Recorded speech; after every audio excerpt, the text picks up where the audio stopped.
전시 속 보물찾기, 합스부르크 600년, 매혹의 걸작들, 마리아 테레지아, 마리 앙투아네트 등 합스부르크 왕가 속 유명 인사들의 흔적이 가득하고 루벤스와 벨라스케스의 명작을 만날 수 있는 볼거리 가득한 전시가 열렸으니 국립중앙박물관 합스부르크 600년 매혹의 걸작들 특별전입니다. 한국과 오스트리아의 수교 130주년을 기념하며 합스부르크 가문이 수집했고 빈 미술사 박물관이 소장 중인 귀한 걸작들이 출품되었는데요.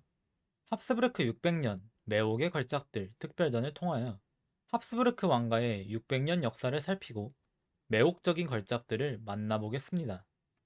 하나, 합스부르크 왕가의 600년 역사. 합스부르크 왕가는 루돌프 1세가 신성로마 제국의 황제가 된 1273년부터 카를 1세가 오스트리아 헝가리 제국의 황제 자리에서 물러난 1918년까지 600년이 넘는 기간 동안 유럽 역사의 중심에 있었던 가문이에요. 합스부르크 왕가의 기인하긴 600여 년 역사를 특별전에서 접할 수 있는 인물들에게 초점을 맞추어 찬찬히 살펴보겠습니다. 합스부르크 왕가의 시작, 루돌프 1세.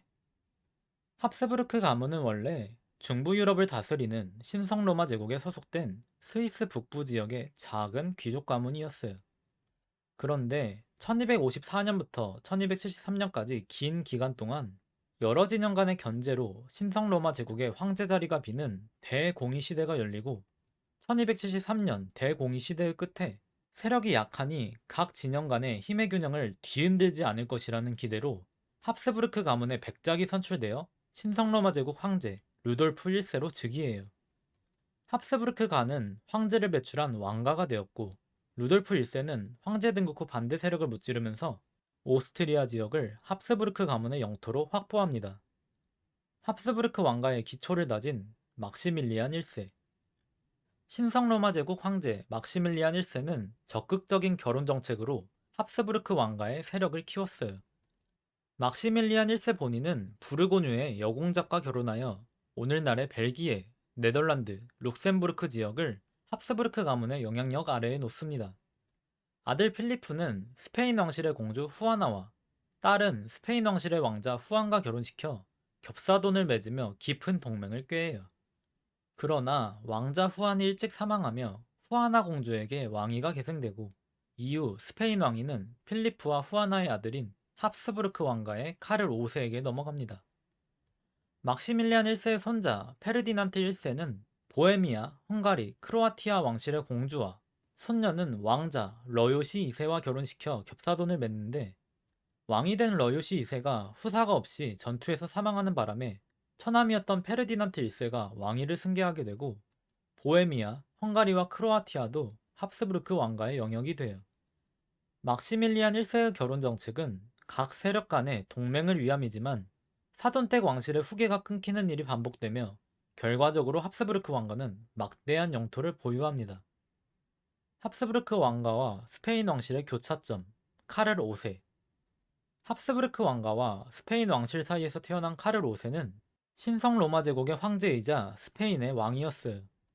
거대한 제국을 다스린 카를 5세의 사후 합스부르크 왕가는 둘로 분열되어 스페인계 합스부르크는 카를 5세의 아들 스페인 왕 펠리페 2세가 있고 오스트리아계 합스부르크는 카를 5세의 동생 신성 로마 제국 황제 페르디난트 1세가 있습니다. 스페인계 합스부르크의 사람들 펠리페 4세. 스페인계 합스부르크 가문의 모습을 세 점의 초상화로 만날 수 있어요. 카를 5세의 증손자인 스페인 왕 펠리페 4세의 가족들입니다. 스페인 왕 펠리페 4세, 펠리페 4세의 첫 번째 왕비 엘리자벳, 펠리페 4세가 두 번째 왕비와의 사이에서 낳은 딸 마르가리타 테레사 공주예요.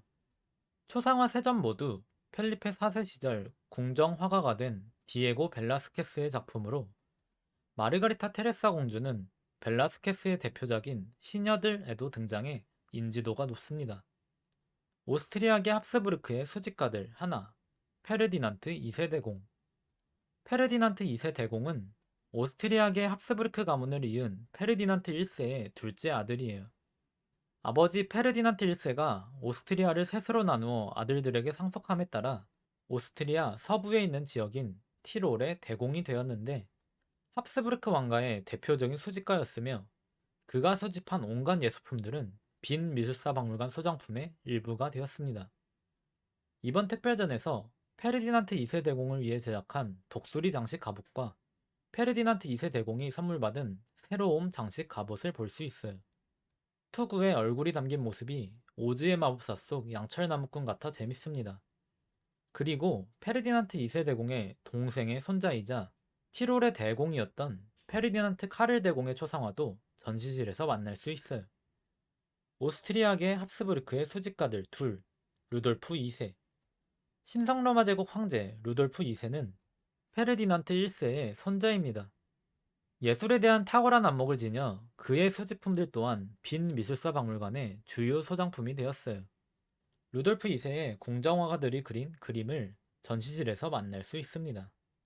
다만 루돌프 2세는 정치적인 능력이 부족하여 재위 기간에 발생한 구교와 신교 간의 갈등과 오스만 제국과의 전쟁 등 각종 사안에 관해 무력한 모습만 보였고, 동생 마티아스에게 권한과 자기를 하나둘 빼앗기다가 말년에는 프라하성에 유폐되기까지 하고, 사후에는 마티아스가 신성로마 제국 황제 자리에 올라요.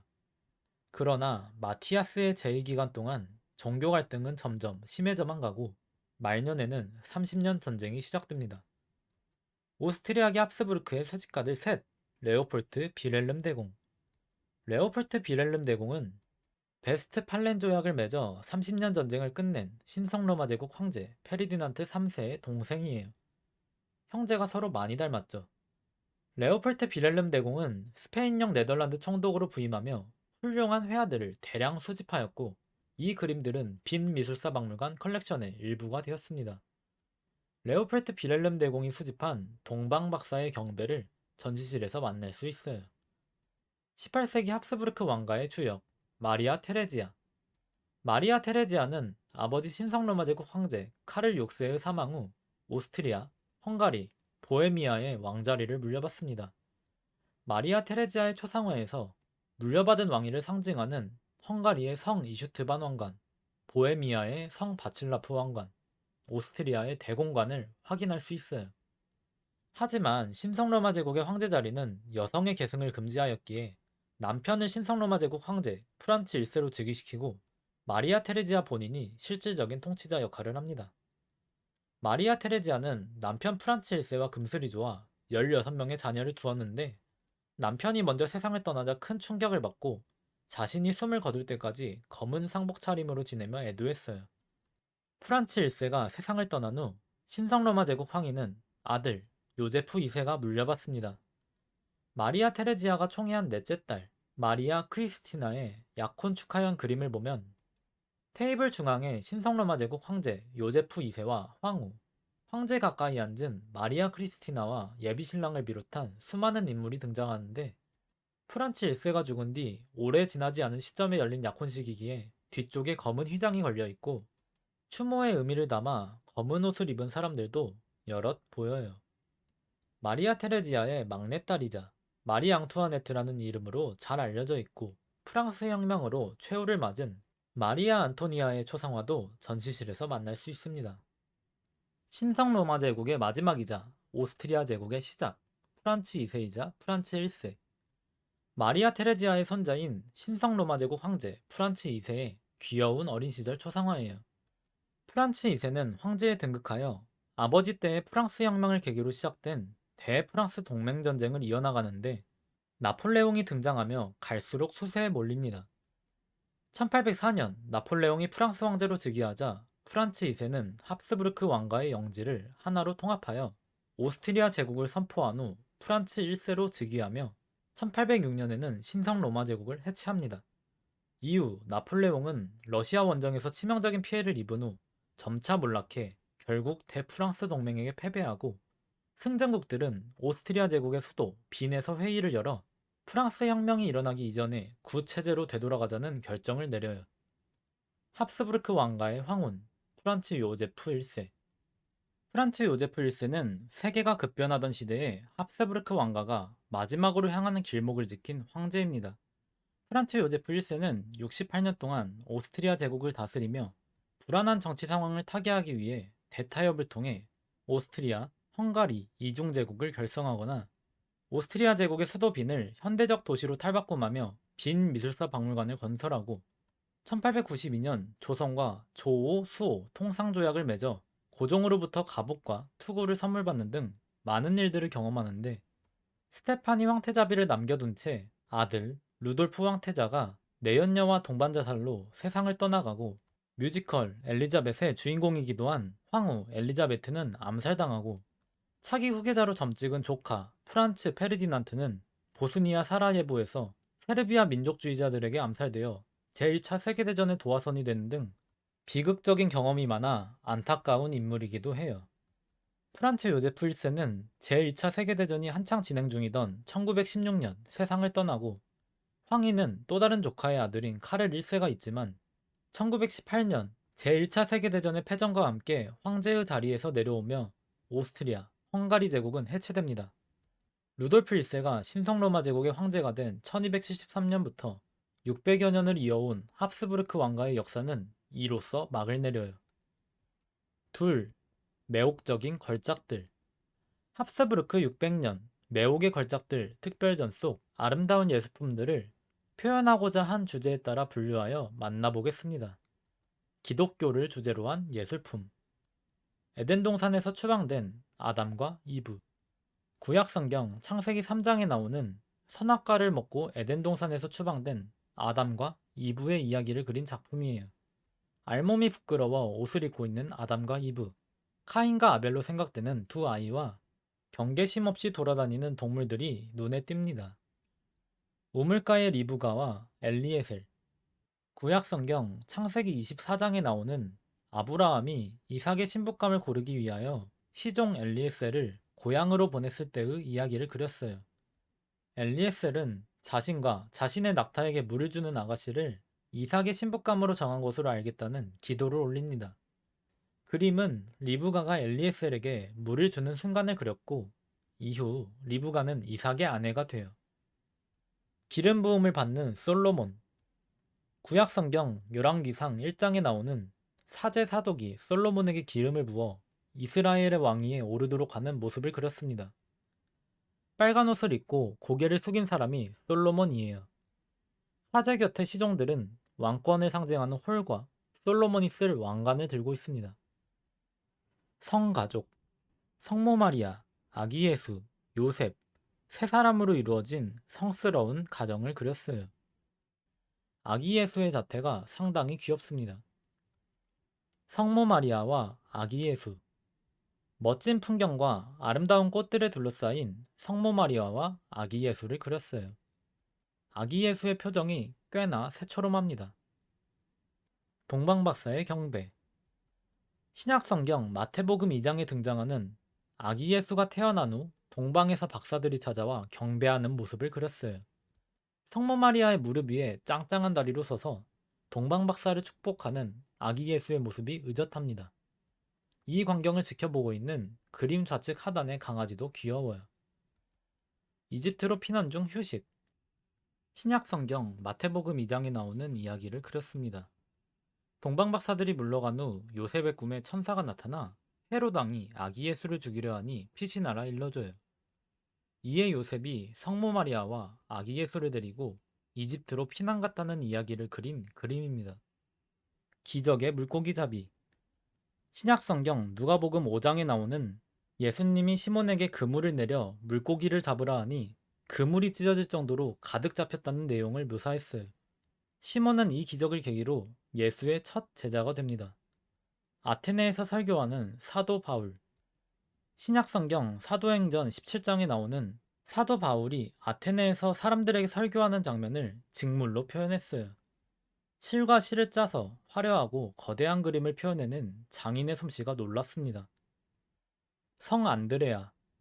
12사도 중 한 명인 성 안드레아의 청동 조각이에요. 성 안드레아는 X자 십자가에 못 박혀 순교하였다 전하고 이러한 전승이 조각에도 표현되었습니다. 성 안드레아 청동상은 이탈리아 로마의 산 조반니인 라테라노 대성당에 놓을 성 안드레아 대리석상을 작업하기 전 제작한 축소 모형이에요. 섬세한 표현 덕에 자꾸만 눈길이 가는 작품입니다. 그리스 로마 신화를 주제로 한 예술품. 헤라클레스. 그리스 로마 신화의 영웅 헤라클레스의 대리석 조각이에요. 헤라클레스의 상징인 사자 가죽이 걸린 기둥에 기대어 서 있는 모습입니다. 실제 같은 근육 표현과 만화 같은 사자 가죽이 대조적이에요. 누워있는 비너스와 큐피드. 재료의 자연적인 색채를 살려 아프로디테와 에로스를 표현한 작은 조각상입니다. 머큐리의 경고를 받는 비너스와 마르스. 사랑의 신 아프로디테와 전쟁의 신 아레스가 헤르메스에게 경고를 받는 장면을 그렸어요. 헤르메스가 쓴 날개 달린 모자의 생김새가 인상적이에요. 주피터와 칼리스토. 제우스가 아르테미스의 모습으로 변신해 아르테미스를 따른 칼리스토를 속이는 상황을 그렸습니다. 이후 칼리스토는 제우스의 아이를 임신하고 아르테미스에게서 쫓겨나며 아들 아르카스를 낳아 기르다 제우스의 아내 헤라의 질투에 의해 곰이 되고, 세월이 흘러 사냥꾼이 된 아들 아르카스에 의해 사냥당할 뻔하다 이를 본 제우스에 의해 하늘로 끌어올려져 칼리스토는 큰 곰자리, 아들 아르카스는 작은 곰자리가 되는 험난한 인생을 살아요. 다가올 안타까운 미래를 예상했는지 이 상황을 강아지도 걱정스럽게 바라보고 있습니다. 주피터와 머큐리를 대접하는 필레몬과 바우키스. 제우스와 헤르메스가 프리기아라는 마을을 방문했을 때의 이야기를 그림으로 그렸어요. 온 마을에서 나그네로 변장한 두 신을 정성껏 대접한 건 필레몬과 바우키스 부부가 사는 딱 한 집뿐이었습니다. 빨간 옷을 입은 헤르메스와 마주 앉은 필레몬은 포도주가 줄지 않는 것을 보며 손님의 정체를 눈치챘고, 제우스는 손을 들어 단 하나뿐인 거위를 잡아 손님을 대접하려 드는 바우키스를 말리고 있어요. 이후 두 신은 노부부의 집을 제외한 나머지 마을을 수몰시켜버리고 부부에게 소원을 묻는데, 필레몬과 바우키스는 제우스 신전의 신관이 되어 신을 섬기고 싶다는 소원과 부부가 한날 한시에 죽게 해달라는 소원을 빕니다. 이에 노 부부의 오두막은 화려한 제우스 신전으로 바뀌고, 두 사람은 신관으로 여생을 보내다 함께 세상을 떠난 후 신전 앞에 나란히 선 참나무와 보리수로 변해요. 흥미로운 이야기를 훌륭한 솜씨로 표현한 빼어난 작품입니다. 초상화. 합스부르크 왕가의 초상화들. 앞서 살펴보았듯 이번 특별전에는 합스부르크 왕가 인물들의 초상화가 다수 출품되었어요. 왕가의 인물을 그렸기에 그림 자체도 뛰어나고 얼굴에서 서로서로 닮은 구석이 모여 더욱 흥미를 자아냅니다. 갑옷을 입은 남자.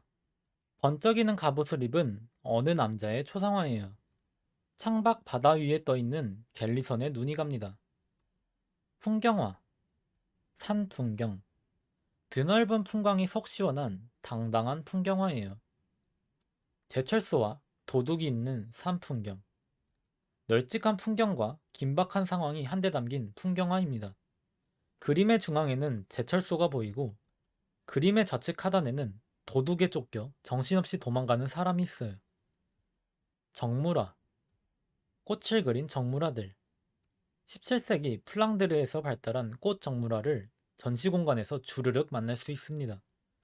다양한 꽃을 모아 다채롭게 구성해내어 참 아름다워요. 사냥감을 그린 정물화들. 사냥감을 그린 정물화도 전시실에서 여러 점 만날 수 있습니다.